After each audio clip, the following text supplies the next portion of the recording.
Well, happy Thursday, everybody. This is Paul Fleming with your chamber check-in. And today I get to talk with the Wassmuth Center for Human Rights Executive Director, Dan Prinzing. Hi, Dan. Paul, delighted to join you today. Hey, thanks for taking the time. This is probably a great time to have a quick discussion with you and let the audience members know what the Wassmuth Center for Human Rights is. So with that, a great segment or segue into, hey, will you let us know kind of the mission of the Wassmuth Center for Human Rights? Briefly to discuss that with us. Well, I'm going to take you back before the mission. I'm going to take you to our origin because we are the builder and the home of the Idaho Anne Frank Human Rights Memorial. And so we were founded specifically to construct a memorial to human rights. And out of that, our mission grew to promote respect for human dignity and diversity through education. So we're recognized as the educational arm of the memorial. Gotcha. So when people are walking through the Anne Frank Memorial, the Wassmuth Center was built to maintain, build, and educate the community. Right. So we were founded in 1996 to build the memorial, and really our mission transitioned when the memorial was dedicated to the public in 2002. Then, once we were past construction, we could focus on programming. And so that's what really defines us then as a very classic education center. Gotcha. Well, that leads to another one of my questions. Would you describe some of your educational programs that you provide and some of the resources?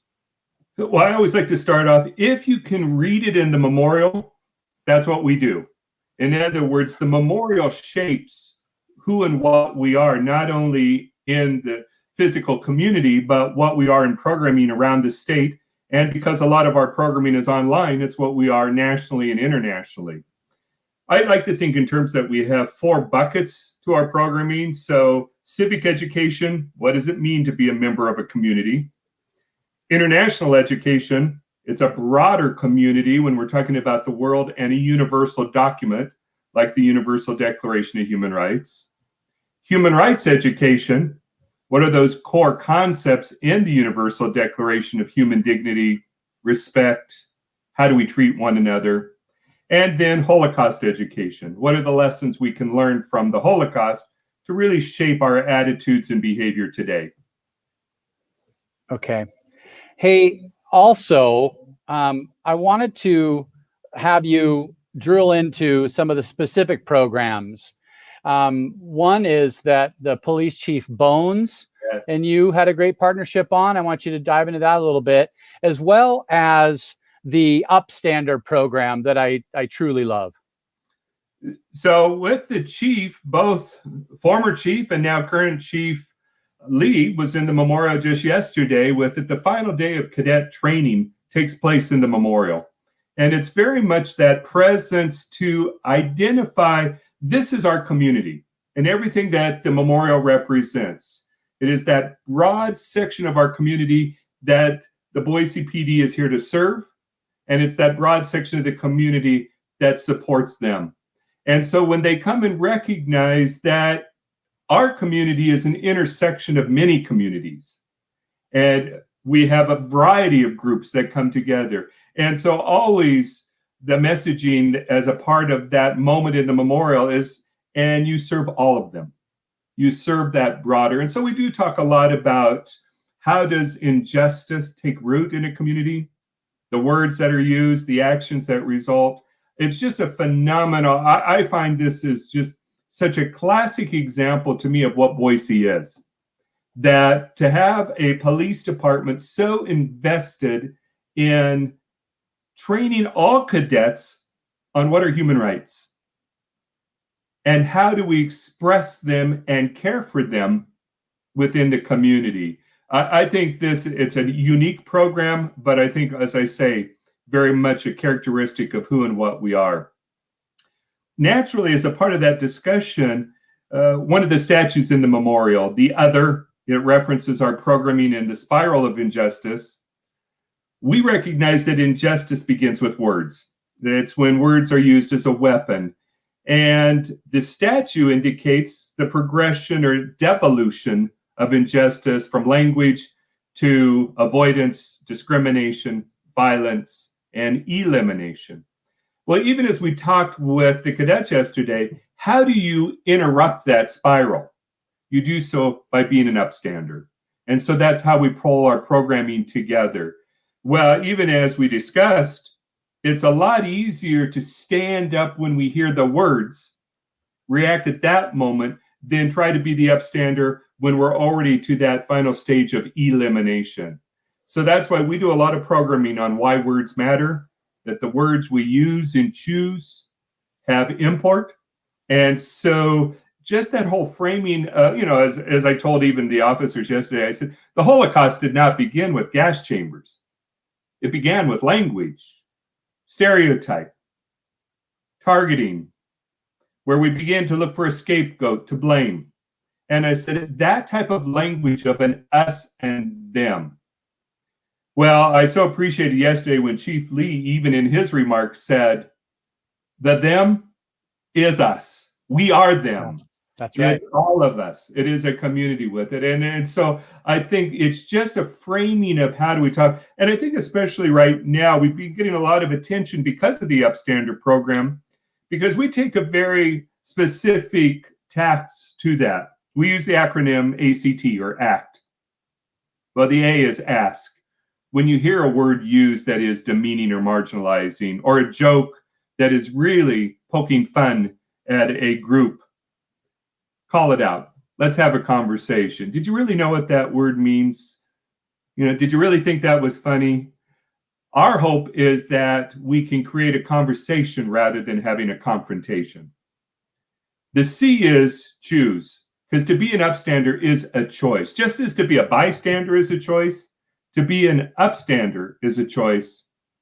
What we're echoing now, though, is if I choose to do nothing, if, in fact, I choose to be a bystander, I am actually being complicit with the injustice. My silence is a nod of agreement.